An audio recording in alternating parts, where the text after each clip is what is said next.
Greetings, Blood Bowlers, and welcome to the All or Nuffle podcast, your one-stop shop for all things Blood Bowl.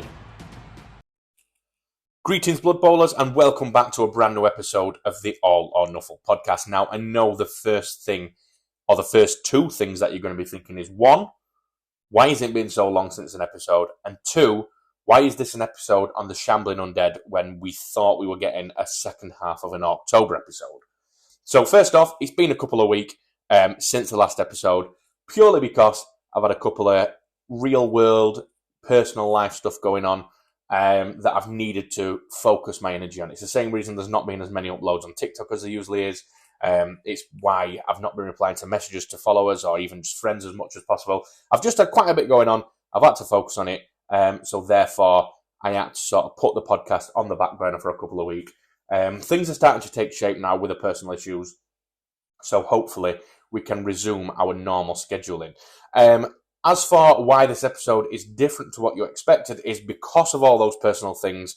My calendar with Gav has not really aligned over the past couple of weeks to be able to get the episode in for the second half of the October special, which we were going to discuss the normal Orc team. And so sadly, that's going to have to become maybe a December special, which is not really within the theme of October. But, you know, I didn't want to do it now on my own because I know that Gav was very much interested in partaking in the episode concerning the Orc team. So I figured we'll push that back, and in time for Halloween, I'll do an episode on the Shambling Undead. So yeah, that's where I've been. That's what the situation is. Like I say, fingers crossed we can resume some sort of normality with upload schedules and things like that now. So yeah, without further ado, let's dive in to the Shambling Undead team. So the Shambling Undead team are a Tier 1 team, and they're an extremely popular team when it comes to competitive play.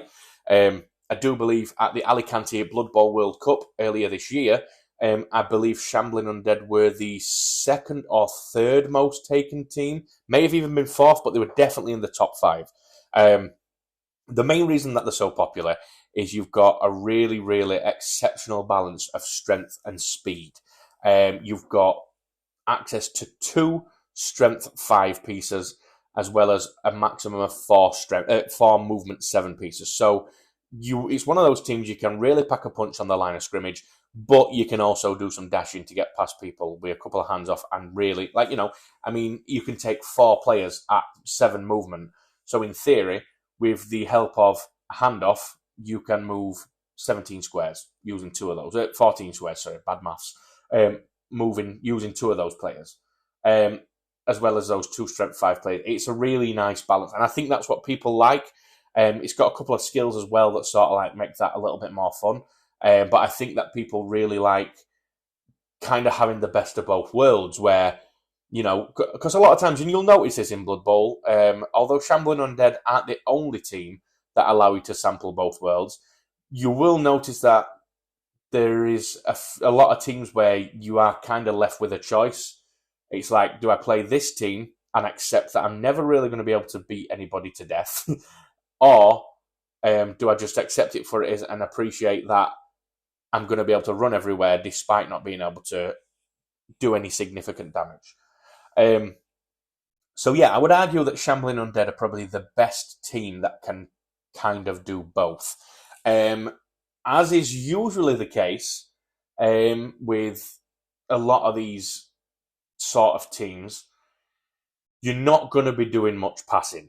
It's not impossible. The best passing ability stat on the team is a 4+. So if you're really close to the person you want to throw to, you've got a 50% chance of succeeding. Anything beyond a quick pass into short pass, long bomb, and all that business is going to be on a 6. So nigh on impossible. But it's not impossible to throw with them, but it's something that you're probably not going to find yourself doing a great deal of the time, which, you know, there are plenty of other play styles. This being the fact that you can take 2 strength 5 players is probably going to be one of the situations where caging is your best friend. Because let's face it, if you're doing a cage right up the middle, you can put those 2 strength 5 guys as the 2 front corners of the cage, create like a battering ram, so to speak. If you're doing a cage where you're going down one of the wings, down the wide outs, you can put your 2 strength 5 players inward facing, so you've got your strength from that side. And not only that, there are some other cool positionals on this team that can make up the other corners of a cage with some skills. Not quite as strong as the Strength 5 players you've got access to, but, some skills that make them a little bit more survivable. So I think the appeal, not only team-wise, like rules-wise, is I think that Shambling Undead is probably one of the coolest looking teams. It's one of the only teams in the game where you get access to 2 different types of linemen, which we'll discuss shortly. I think that the appeal is triple tiered, really. I think it is the fact that they are tier 1. I think it's also the fact that you get a really, really heavy balance, and by heavy balance means you get quite a bit of both evenly distributed in terms of strength and speed.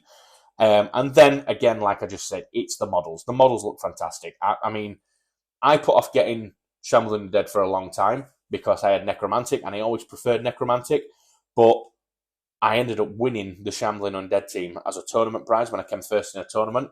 So they kind of fell into my possession, but now I've got them, built them, painted them, used them once or twice. I really like them. For me personally, despite them being tier 1 and Necromantic Horror being tier 2, I still prefer Necromantic Horror. That's just personal preference. Everybody knows by now that werewolves are one of my absolute favourite positionals in all of Blood Bowl. And Necromantic Horror have access to them, and Shambling Dead do not. So it really is that clear cut as to why I do or do not like, or which one I prefer, should I say. That's a little bit of an overview of the sort of team. As I said, not much throwing, quite a bit of what I like to call ticky-tacky Blood Bowl. Like, as I said, with a handoff, you can move 14 squares. Really good at caging. So especially with that movement 7, you can have the movement 7 in the centre of a cage, slowly inch your way up, then as soon as you break within 7 squares, bang, the ball carrier's out. So without further ado, let's have a little bit of a look at the roster, who we can take, how much they're going to cost, and all that business. So I did mention that Shambling Undead have access to 2 different types of linemen. Now, I'm going to say off the top of my head right now that they are the only team who have the capability to choose from 2 different types of linemen. So the 2 different types are you can choose a skeleton lineman or a zombie lineman. And they're both going to cost you the exact same, 40k gold. Also, just to quickly mention, you can take a maximum of 12 each. Not that you'll ever be able to take 12 of both, but, just so you know.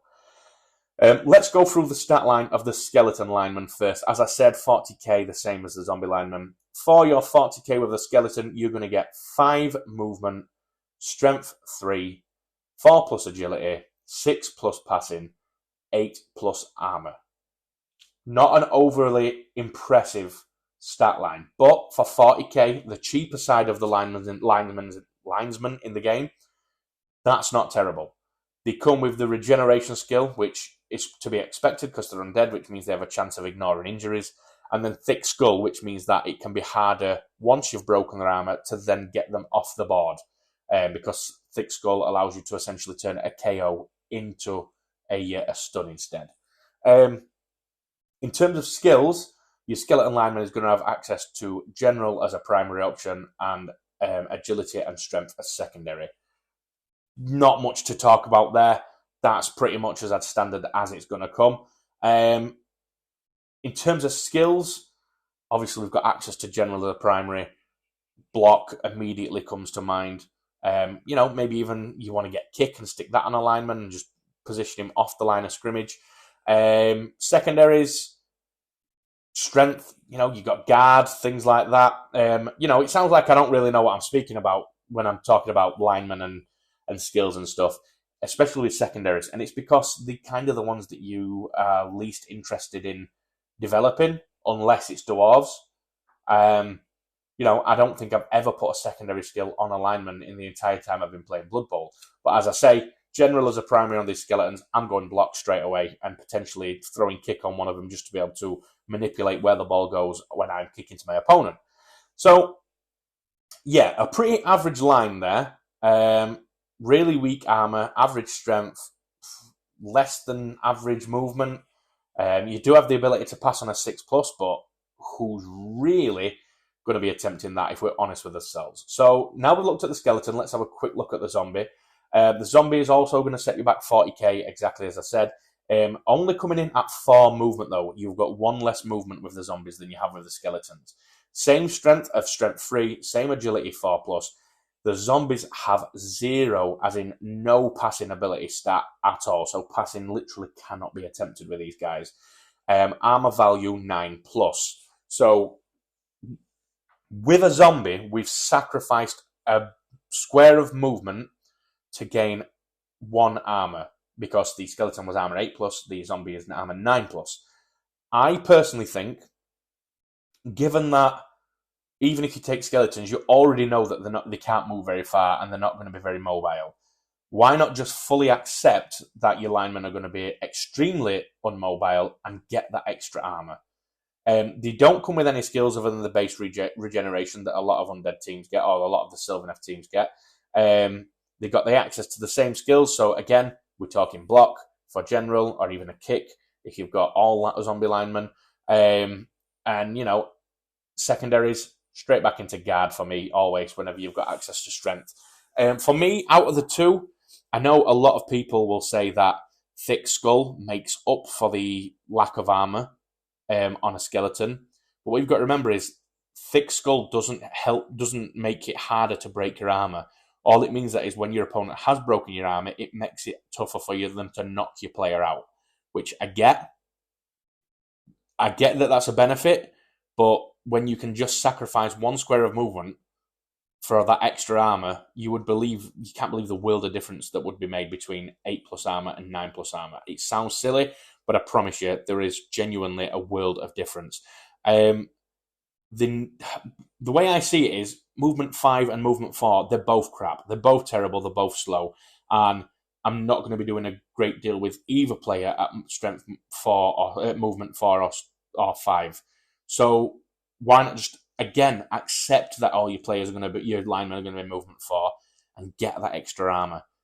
Because for me, Thick Skull is not enough to make up for that loss in armor value. So yeah, for me, I think the zombies are a clear choice. I'm sure there are people out there that wholeheartedly disagree, and that's absolutely fine. I don't blame you one bit. Everyone is entitled to their opinion, but for my opinion of the comparison of the two linemen is the zombie lineman. It's cost you the same price.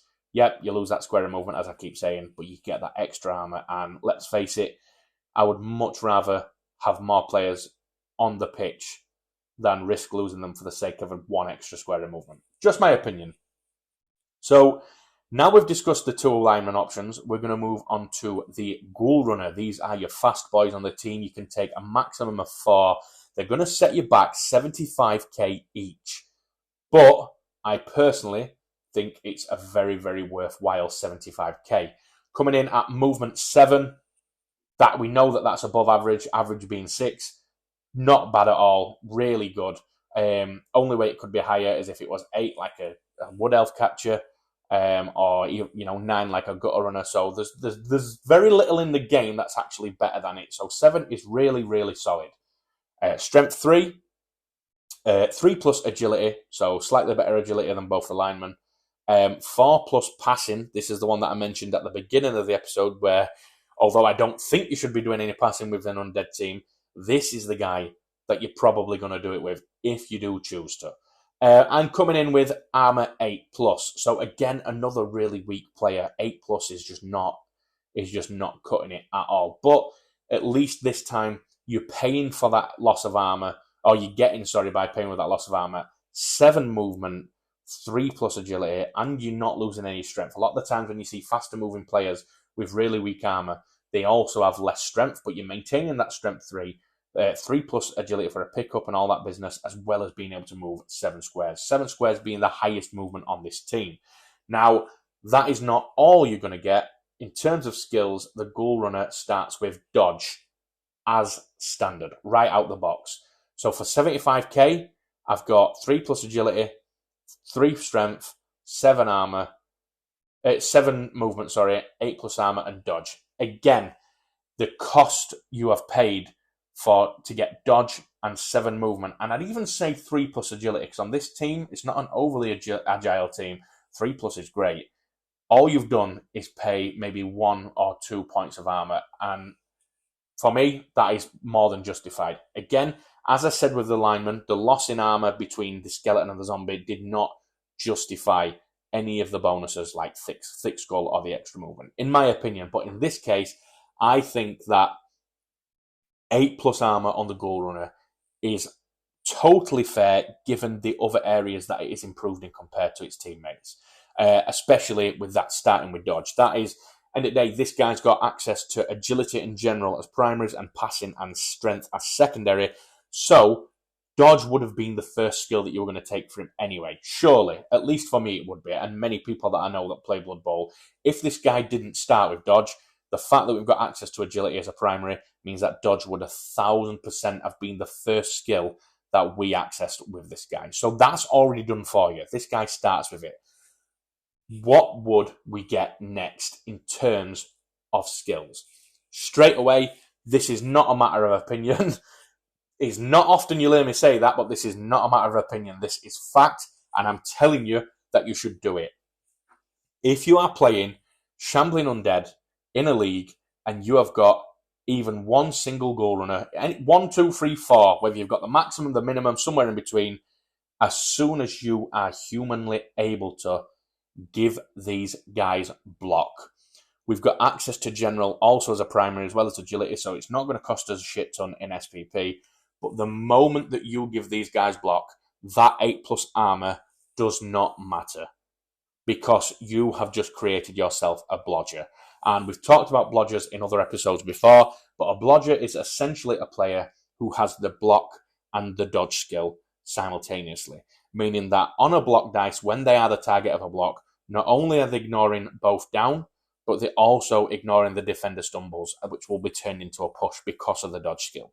So what I'm trying to say is the only thing that can knock down a player with block and dodge is that straight up POW. Not the POW with the exclamation mark in, not the POW with the skull, so the defender stumble and they're both down. The straight up POW is the only thing that is knocking this guy over.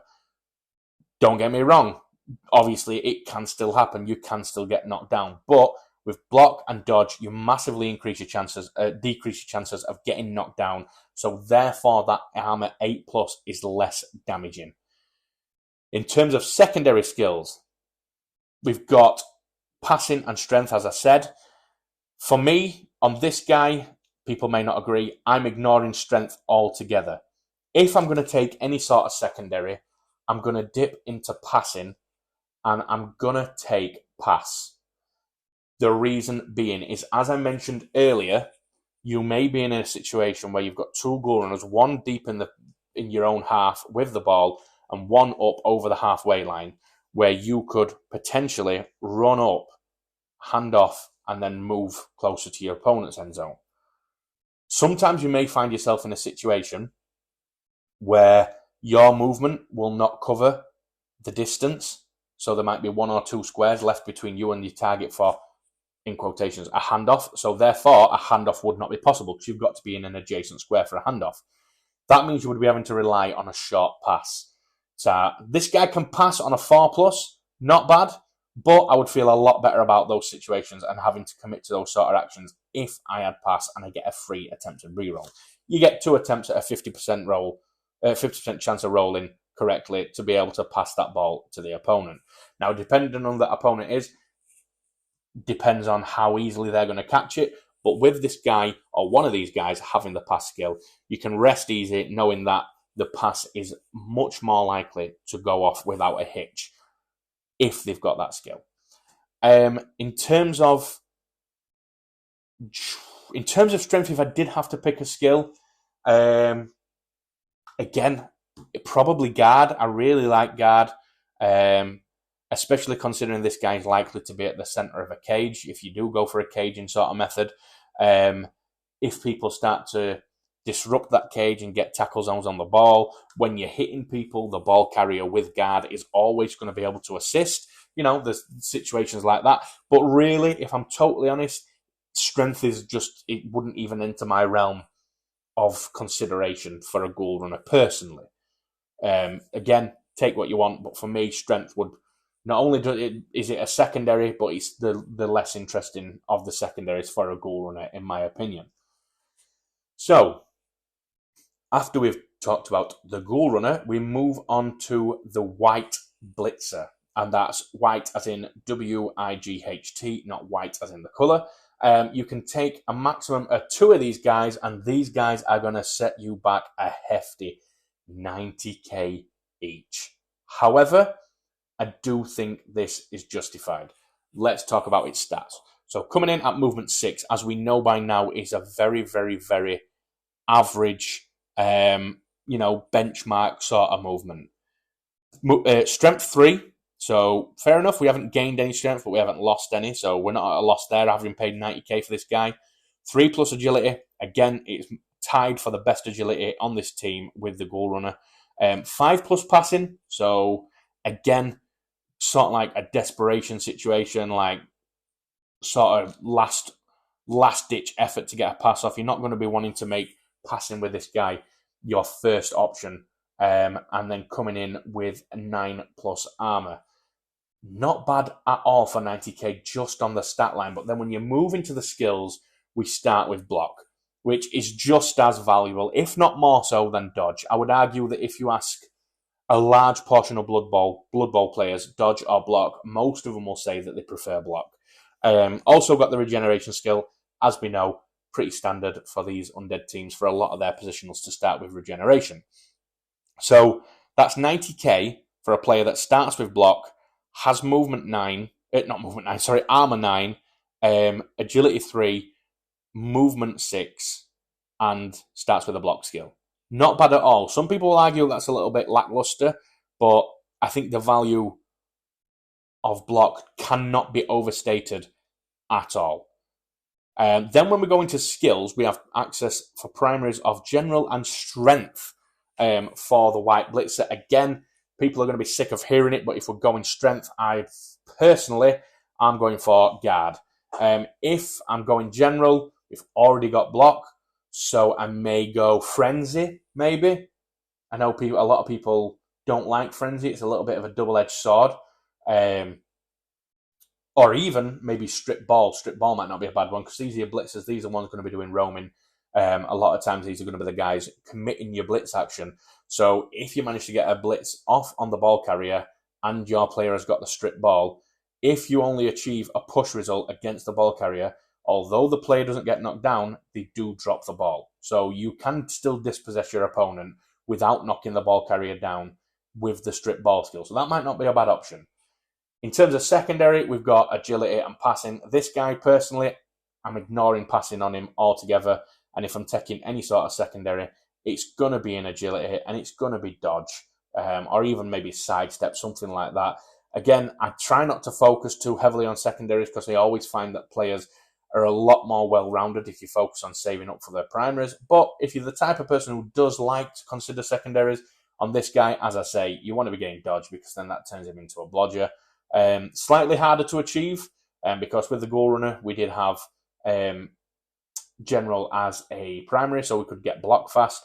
Whereas in this one, we've got block already, but the agility that's needed for dodge is actually a secondary. So this guy's going to be a little bit tougher to turn into a blodger, but it's not impossible. So if you want to have 4 Ghoul Runners that are blodgers and 2 White Blitzers that are blodgers, it's going to be tough. You're going to have to save up a lot of SPP, but it is by no means impossible at all. So, once we've talked about the blitzers, we move on to the final positional, and probably I'm going to argue everybody who loves Undead, this is their absolute favourite. You can take a maximum of 2 mummies. Yeah, that's right, not parents. We're talking old school Egyptian mummies.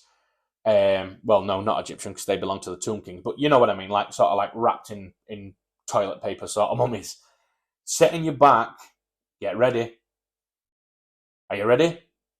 Sure? 125k each. So, if you take both of these guys, that you can take, like I say, the maximum of 2, you will already have used a quarter of your budget of 1 million gold if you take both of these guys. But I personally think they are very much worth it. I will allow you guys to determine that for yourself. Movement 3. You're probably thinking 125k and they can only move 3 squares. What the hell is that all about? Well, you see, it's all about the fact that not only do they have movement 3, which, as we know, is a little bit lackluster, but they have strength 5. That is right. These guys have the same strength as ogres, trolls, minotaurs, all the big guys, and you can take 2 of them. There's only one other team, or 2 other teams, where you can take this amount of strength 5 players. Chaos Renegade that can take 3 big guys, and Snotlings that can take 2 trolls. Oh, and Halflings that can take 2 trees. But they're strength 6, I do believe. So for a tier 1 team to be able to take 2 strength 5 players, in fact, I would even go as far as to say that it's fair to assume that Shambling Undead are in tier 1 because they can take 2 strength 5 players. Because that's insane. And it gets worse. So agility 5 plus, that's not the bit that's worse. It is worse in terms of performance for the moment, but it's not worse as in like makes them more scary. Obviously with strength 5 and movement 3, you're not going to be expecting a great deal of agility from this guy. 5 plus, very, very expected, very fair. No passing ability whatsoever, so any attempt to pass with this guy is going to immediately fail. And here is where it does get better for the mummy. Not only have we got that strength 5 that we just spoke about, we've got 10 plus armor as well, which anybody who's played against Black Orcs, where 6 players or 7 players on the team, including the troll, have 10 armor, will know just how much of an absolute nightmare 10 armor is to deal with. It's awful. It's dreadful. It's tiring. It's boring, especially if you've had to work really hard to get like 2 dice blocks against them. It's very frustrating. And that, believe it or not, is still not the end of it. So not only is this mummy that's costing us 125k giving us strength 5 and armor 10, is also coming as standard with the Mighty Blow +1 skill. Now, I'm sure there are people out there that are newer to the game that might not know what that is and why it's so terrifying, is that not only is this guy getting as many 2 dice blocks as he likes because of the 5 strength, when he does go to roll to break somebody's armor, he gets a +1 to the armor break roll. And if he didn't need it in the first one, he can, if they need to roll armor 8 and you roll like a 10 and you didn't need the +1 from the Mighty Blow, you can just add it to the injury roll instead. It's nasty. It's up there as probably one of the best skills in the game. A lot of people go for strength skills. I tend to find that a lot of people, when it comes to determining strength skills for players that have got SPP and you wanted to develop, it really is, again, everybody's different, but for me and a lot of people that I know, it's almost flip a coin for either guard or Mighty Blow. Those are the 2 strength skills that I favour. Don't get me wrong, there are a couple of other ones that are situational that can be of use depending on what team you're playing and what teams are in your league, because that's something you have to take into account when you're developing players. Not only is it the team that you're playing, but you also have to take into account the types of positionals and teams that the player in question is going to be going up against. But for me, it's definitely going to have to be guard on this guy. Definitely, because as I said, it's always a toss-up for me between Mighty Blow and guard as the first strength skill to take. But this 125k behemoth already starts with Mighty Blow, so I'm left with no option but to give him guard. And jeez, I have played it before where both mummies have been able to get guard at the beginning because of handicaps, like, you get awarded SPP and things based on your tier to be able to customize your team slightly. I've just put it all into mummies before, giving them both guard, Mighty Blow, strength 5. It is monstrous. It is very deserving of the appearance of the mummy, which, if you haven't seen the mini, is very, very evil looking, is the best way to put it. In terms of secondaries, we're ignoring agility. I don't want agility on this guy, personally. He's got agility 5 plus, so I wouldn't even take dodge because I'm never going to be attempting to dodge out with this guy. So what is the point of spending SPP on a skill that's going to help me in a dodge? General may save up and get block on this guy. Other than that, I think the primary section of strength is the absolute star of the show in this, because once you've got guard, you can move on to things like, I don't know, get a little bit crazy, get some multi-block if you want, something like that. really, really, really. Do you know what? The best way to describe the mummy is evil. It's a really, really evil positional. And the reason is because not only is that player so good alone, but he's a player that's that good amongst a team that is already quite good. So I think at the end of going through that roster, I think a lot of people will agree that it is not by any stretch of the imagination hard to see why these guys are a tier 1 team and why they are so popular in the competitive scene. So that is the roster. Those are the types of players that you can take.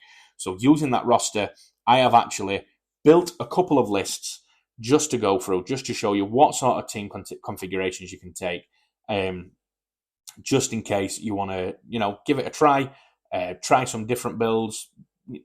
You know what everybody's like. They like to play with less than 2 rerolls, but I don't. So let's have a quick look.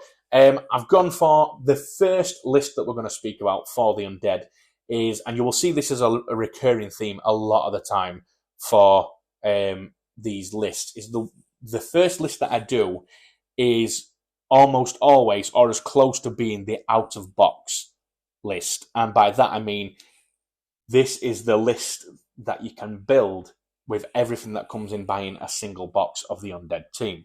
So that's exactly what this first list is. This is an out-of-the-box team. We can take 2 mummies, 2 wights, 2 ghouls, and 5 linemen. So that's a configuration of zombies or skeletons of your choice, but a total of 5, whichever options you choose, and 3 rerolls. Now, I have spent time building other lists, and I would very much like you to continue to listen to this podcast and absorb some of those other lists, just, for the sake of diversity. But this is the list that you want to take. 100%. You start this list maxed out on mummies, maxed out on wights, 3 rerolls, which is beautiful, a healthy amount of linemen, and then half of your total allowance of ghouls. You can take a maximum of 4 ghouls. So literally, all you've got left to buy on this team, assuming that nobody dies, assuming that you don't have any early deaths, like I say, and regeneration fails you, the only thing you've got left to buy on this team to have taken the max of your positionals is 2 more ghouls, 75k each, so 150k. You can achieve that by game 4 or 5 in a league easily. And that is pretty nasty. So at that point, you would have 4 movement 7 players, along with those 2 strength 5 mummies. Insane. This is the list. I'm sorry. I don't mean to sort of like jump the gun and speak poorly about these other lists that we're about to talk about, but if you're playing Shambling Undead and you're new to Blood Bowl and you're listening to this episode and thinking, I'm going to listen to some of the lists that Baz puts up at the end of the episode and pick my favourite.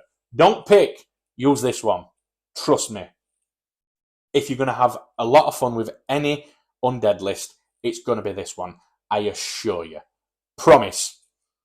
So, just for argument's sake, let's have a look at some other lists. And this is one that Shambling Undead faithful players, as soon as I read this first one out, they're going to they're going to fall to the knees and they're going to scream. Because this is a build that only takes 1 mummy. That's right, you heard me. We are dropping one of those strength 5 players. So 1 mummy, 2 wights, 3 ghouls, 5 zombies or skeletons, 3 rerolls. So all that's changed from that first list to this one is we've dropped a mummy, we've gained a ghoul and a lineman. Now, although I don't necessarily agree that this is the most optimized list for Undead, what I will say is that I can appreciate that somebody might drop a mummy to gain that extra ghoul. Because what you've got to realise is if you drop a mummy, you remain with just the single one, and you plop him in the middle of your line of scrimmage, and then it's just like playing any other team. It's like playing humans. It's like playing Imperial Nobility. It's like playing, Blackhawks, where you only have access to that one big guy. So for people who've played a lot of games like that, they might be able to cope with and justify missing out on a little bit of that initial strength that is kind of a crutch for the Shambling Undead team in exchange for being able to run around with 3 movement 7 players. I get it. It's not my list, but I totally get why somebody may take this list. So if you are the type of player who is willing to sacrifice a little bit of that strength that makes these guys so terrifying in exchange for some more mobility and a little bit of versatility. I get it. This is the list for you. Not only to mention that, but the rerolls haven't changed. We're still on 3 rerolls, which, as we all know by now, I love. 2 is the minimum.